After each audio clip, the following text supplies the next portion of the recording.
My mom's time was very different. And I watch I Love Lucy today, and I'm like, that's what I grew up in. You know, the women were subservient. Ricky was the breadwinner, and Lucy could never have a career because, you know, she had to, oh, Ricky, and Laura and Rob did it too.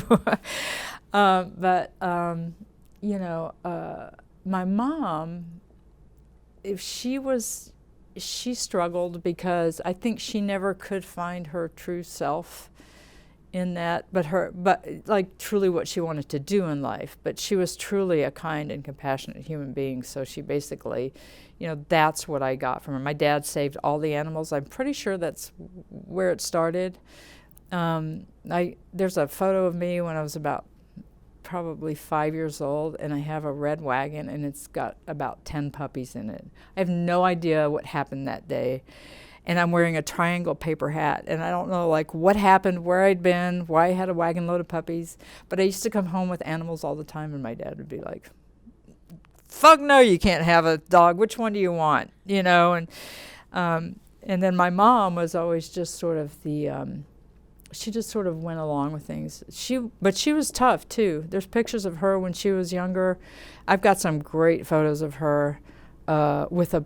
I'd love to know the story behind these. In Thurber, Mineral Wells, Texas, those places I told you, in small Texas towns with these women, and they're doing these like powerful moves. And I thought, what was happening then? And I didn't really, because my mom had me when she was 42 years old, so I didn't get a young mom. But I loved my mom. My mom already had the history behind her. So, and to give birth at 42 in the 50s, you know, that was kind of crazy. But she did it.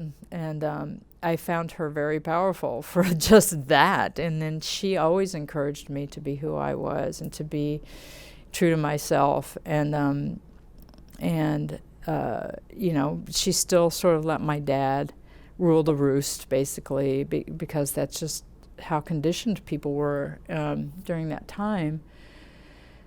So yeah, she was a very powerful human being, but she was also, her power was very quiet. She wasn't, I mean, yeah, she could go Italian on you for sure.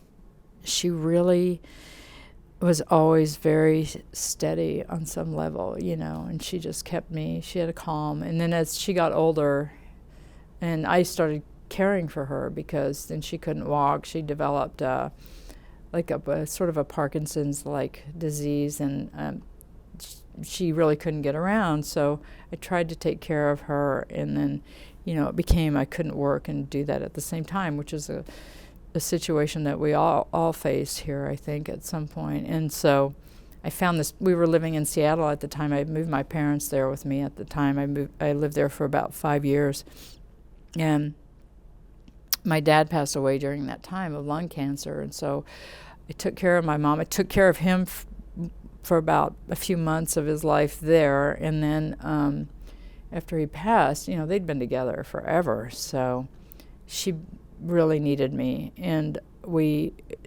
got even closer, you know, because we were all we had of our immediate family.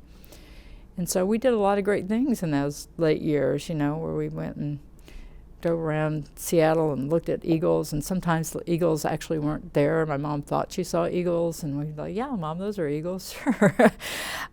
We'd go to see the flowers, and just like tried to have the quality that we didn't get to experience with my dad in the world, because he was more of a workhorse, and he was very regimented in his schedule, and he always got up at 3 o'clock in the morning to go to the restaurant, and then he'd come home exhausted, and so he worked hard, but she sort of lived her life around him. And then when we got those last 5 years together, it was pretty amazing, because we got to rediscover each other in a way. Yeah. Marie, she was amazing.